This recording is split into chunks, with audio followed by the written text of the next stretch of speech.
Oke, saya lanjut dulu ya. Nah, ini yang tadi saya bilang. Jadi ketika pendapatan ini kan ada tiga. Secara PPh ya. Tapi secara akuntansi, semua harus diakui. Semua harus diakui. Nah, sehingga ketika kita nanti, ya kalau ini saya anggap sebagai satu bola ya.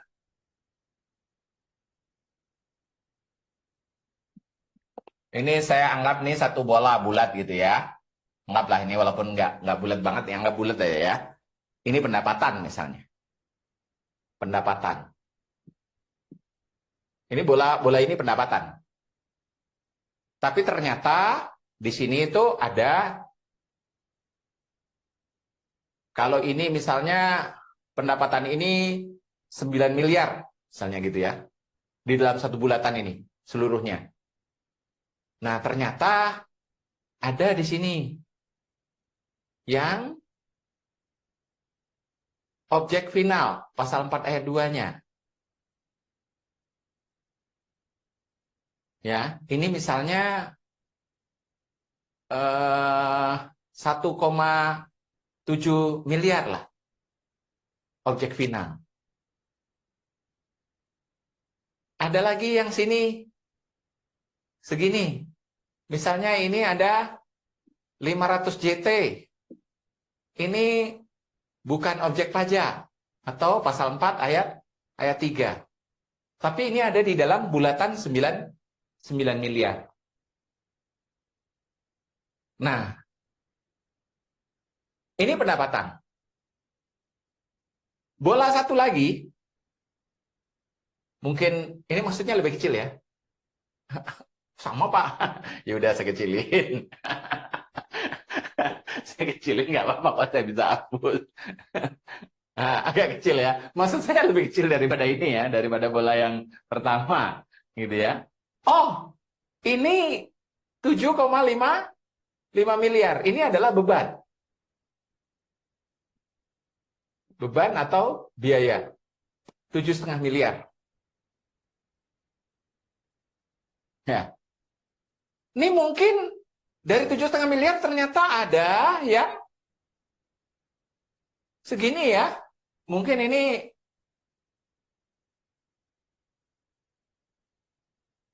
$900 juta. Ini deductible, non-deductible expense. Atau beban yang tidak boleh.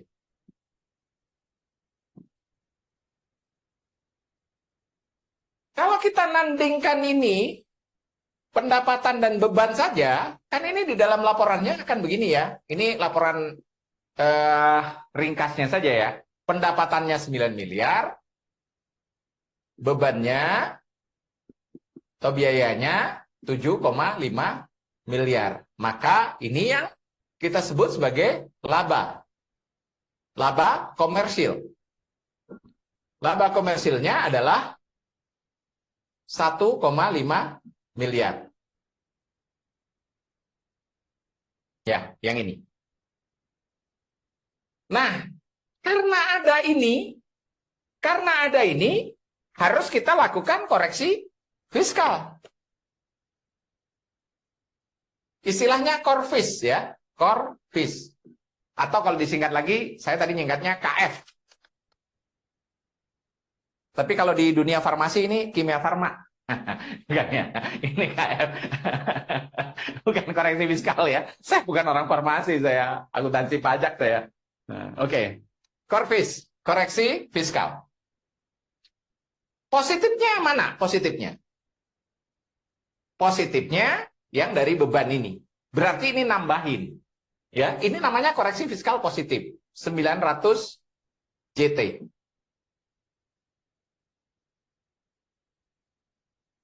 Negatifnya ini 500 tambah 1,7. Ya, 2,2. Ini koreksi fiskal negatif. Ya. 1,7 tambah 500, 2 miliar 200 juta. Ya, 2,2. 2,2 M ya. JT 200-nya. Berarti laba fiskalnya adalah 1,5 tambah 900. Ya, tambah 900 adalah 2,4. Kurangi 2,2. Tinggal 200. Ya, 200 JT. Ya enggak? Ini koreksi fiskal. Jadi koreksi fiskal tidak mengubah ini. Ya, yang ini laba komersil ya tetap 1,5. Laba komersil. Kita sedang mencari yang 200 ini. Mencari PKP. Kenapa PKP dicari? Salah apa dia? Nah, ini bukan karena salah ya. Dicari kan karena kita butuh. Jangan salah bahwa kita nyari sesuatu itu karena kita orang salah, bukan. Karena kita butuh. Butuhnya karena kita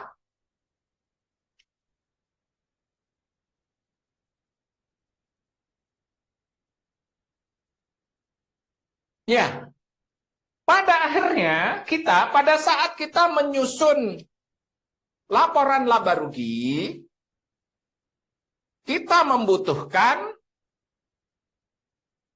informasi sampai dengan laba setelah pajak. Oke? Nah, sementara accounting hanya menyajikan laba sebelum pajak. Ini accounting, menyajikannya sampai sini. Accounting ya. Artinya kerja accounting murni. Itu hanya sampai laba sebelum pajak.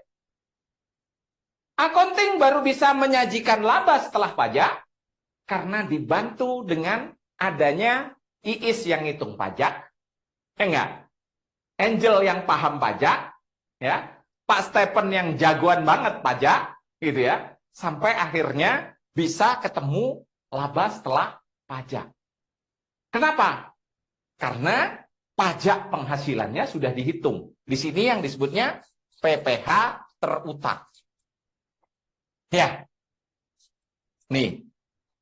Jadi ngurangin.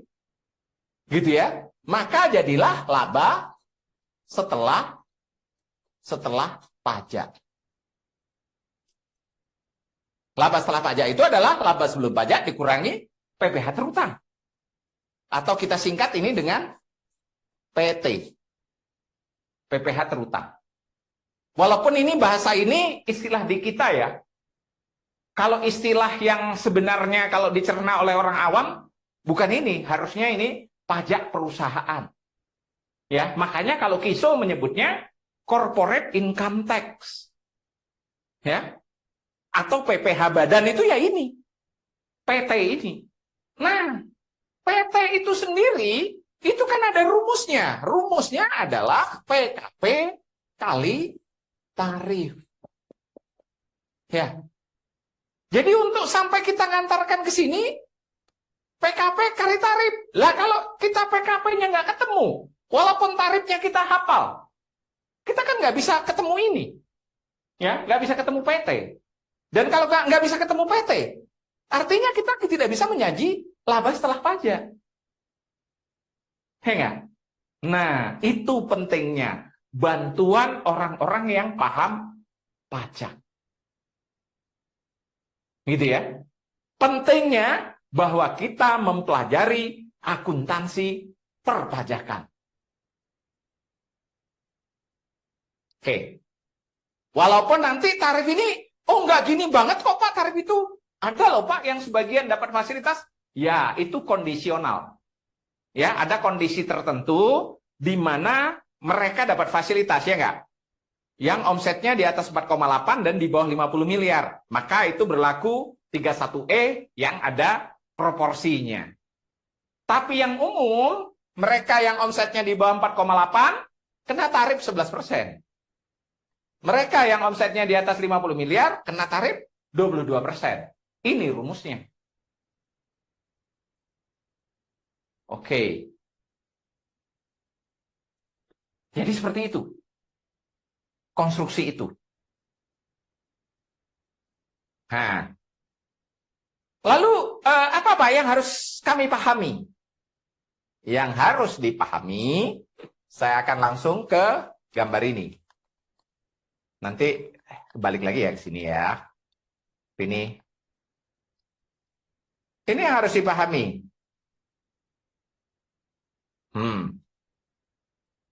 Ini alur proses akuntansi dan rekonsiliasi fiskal yang tadi juga sudah saya gambar. Bapak capek-capek gambar ulang. Ya nggak apa-apa, kan harus ada prolog yang bisa tembus ke sini. Ya, oke. Nggak apa-apa kok. Kalau saya apa-apa, saya nggak mau masuk, beneran. Ya, saya tidak apa-apa. Ini saya baik-baik saja. Makanya saya memperjuangkan untuk bisa bertemu Anda pada malam hari ini. Gitu ya. Saya dengan senang hati. Oke, balik lagi saya ke sini. Nah, yang penting kita pahami adalah apa sebenarnya substansi koreksi fiskal positif ini? Jangan tahu nambah-nambah aja.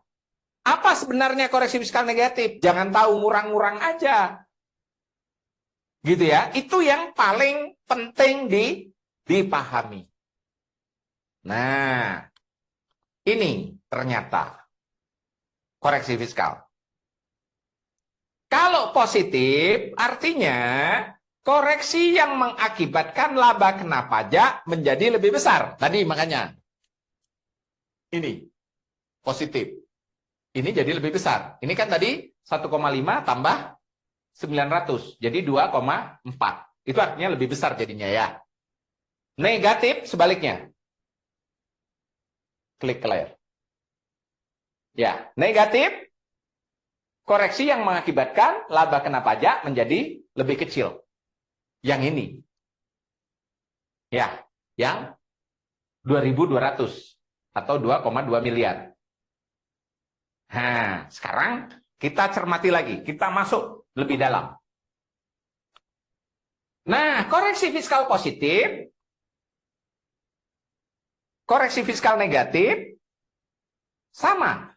Dua-duanya berasal dari akun atau kelompok akun laba rugi. Jadi kelompok akun laba rugi itu kelompok besarnya hanya dua. Satu pendapatan, satu beban. Yang dikoreksi juga cuma dua. Nggak mungkin kemana-mana.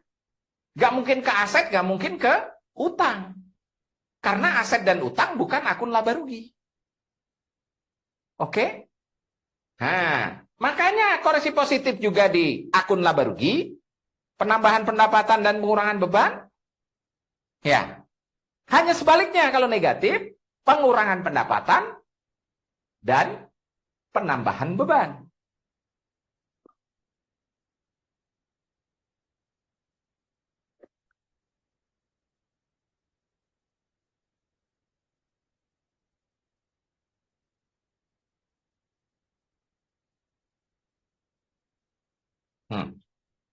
Oke. Balik lagi ke sini. Nah, apa itu koreksi fiskal positif? Apa saja yang bisa dikoreksi fiskal positif? Ya, tadi dari dua akun ini, dari kelompok akun pendapatan, bisa ada koreksi fiskal positif. Yang mana? Adalah pendapatan-pendapatan yang belum diakui pada periode yang bersangkutan, yang seharusnya sudah diakui pada periode yang bersangkutan. Nah, kembali ke sini, tadi yang sudah saya bilang. Kalau kita menyusun laporan laba rugi 2024, yang seharusnya tahun pajak 2024 itu 1 Januari sampai 31 Desember, ya, tapi dia melakukan cut off di 28 Desember, dan dia membukukan pendapatan, misalnya di sini, taruhlah ini 10 miliar misalnya. Tapi sampai 28 Desember. Sementara 29 sampai 31-nya toko dia tetap buka. Dia tidak tetap terima pendapatan. Misalnya di sini ada pendapatan 700 juta misalnya. Nah, ini harus jadi koreksi fiskal positif. Kenapa? Karena ini adalah pendapatan tahun pajak 2024. Ya, yang digeser ke 2025. Ini harus dikembalikan ke habitatnya. Ya, nah, ini koreksi fiskal positif dari pendapatan. Oh, kami nggak melakukannya, Pak. Ya, salahmu. Karena pajak ini adalah self-assessment system. Ya, kalau kita nggak melakukannya, DJP nggak mendeteksi ya DJP nggak selalu mendeteksi, kecuali dia memeriksa. Gitu ya. Dan ketika diperiksa dia temukan transaksi-transaksi 2024 yang belum diakui, ya mungkin itu akan dikembalikan ke habitatnya tadi. Gitu ya, ke periodikalnya. Tapi kalau nggak ketemu, ya berjalan aja. Gitu ya. Tetapi, saya mau ingatkan, bahwa di dalam koreksi fiskal positif, pendapatan yang semacam ini seharusnya menjadi koreksi fiskal positif. Ya. Karena adanya penambahan pendapatan. Jadi jangan bayangkan bahwa koreksi fiskal positif itu hanya berasal dari beban yang tidak boleh. Ya. Memang dominannya koreksi fiskal positif itu dari pengurangan beban. Beban yang bagaimana? Beban yang tidak berkaitan langsung dengan kegiatan usaha, beban yang tidak diperkenankan, beban yang diakui terlalu besar, walaupun terlalu besar ini masih debatable lah ya. Beban yang didapat dari penghasilan bukan objek pajak, beban yang didapat dari penghasilan yang dikenakan pajak final. Nah ini seharusnya menjadi pengurangan beban. Pengurangan beban artinya dia akan menjadi koreksi fiskal positif. Nah, kalau kita merujuk kepada undang-undangnya, yang pengurangan beban ini artinya beban-beban yang tidak boleh menjadi pengurang atau yang diatur di pasal 9 ayat 1. Oke? Saya lanjutkan. Koreksi fiskal negatif. Koreksi fiskal negatif sebaliknya. Ya, yang pertama kalau di positif adalah penambahan, di sini pengurangan pendapatan. Negatif. Koreksi fiskal negatif. Apa aja yang mungkin di situ? Yang pertama adalah pendapatan yang sudah dikenakan pajak bersifat final. Nah, seperti contoh tadi. Koreksi fiskal negatif. Ya, yang 1,7, yang 500, gitu ya. Bukan objek, kan yang 500-nya. Pendapatan yang bukan objek. Oke? Penambahan beban. Emang beban bisa, Pak? Iya, bisa. Saat kapan? Saat beban yang diakui oleh komersial itu terlalu kecil. Ya, atau komersil mengakui lebih kecil daripada fiskalnya. Belum kebayang saya, Pak. Ya udah, jangan dibayang-bayangkan ya. Saya kan ada di sini. Dan tidak boleh membayangkan saya ya. Saya laki-laki beristri dan beranak 2. Oke. Enggak ya, pasti membayangkannya bukan itu. Tapi membayangkan bagaimana Pak Nur menjelaskan ini. Saya seharusnya bisa paham gitu kan ya. Dengan ingat saya, jadi paham lagi pada saat kita berhadapan dengan sesuatu yang kiranya, oh ya apa ya dulu pernah dijelasin sama Pak Nur. Nah, itu maksudnya. Oke? Kita lanjut. Bagaimana komersil bisa lebih besar daripada, komersil bisa lebih kecil daripada fiskal. Saya kasih contoh yang paling sederhana ini. Aset tetap. aset tetap ini misalnya dibeli dengan harga perolehannya 100 juta. Misalnya ya. Aset tetap 100 juta ini oleh akuntansi komersial maksudnya disusutkan dengan garis lurus dan dianggap dia punya masa manfaat atau umur ekonomis 5 tahun. Garis lurus. Tanpa nilai residu. Maka dia akan menyusutkan 100 juta bagi 5 sama dengan 20 juta per tahun. Secara accounting. Ternyata secara fiskal, aset tetap yang paling pendek itu penyusutan bukan 5, tapi 4. Ya, sama-sama metode garis lurus, 100 juta bagi 4. Salah. Ya. Kok salah, Pak? Iya, karena penyusutan fiskal itu kalinya tarif. Tarifnya 25%. 25 juta. Sama dong dan membagi 4 ya. Oke. Tapi rumusnya maksud saya bukan ini. Kalau accounting memang rumusnya ini. Harga perolehan dibagi umur ekonomi. Ya, kalau penyusutan fiskal tidak. Harga perolehan kali tarif. Ya, tarifnya 25%, 25. Besaran mana? Ya, ini komersil 20, fiskal 25. Ini 5 jutanya kita sebut sebagai koreksi fiskal negatif. Kenapa negatif? Karena fiskalnya jadi lebih gede. Beban ini kan. Labanya jadi lebih besar. Kan tadi, koreksi fiskal negatif itu labanya jadi lebih kecil, ya. Koreksi fiskal negatif itu yang mengakibatkan penghasilan kena pajak menjadi lebih kecil. Karena bebannya lebih besar. Ya enggak? Kalau beban lebih besar, laba lebih kecil dong.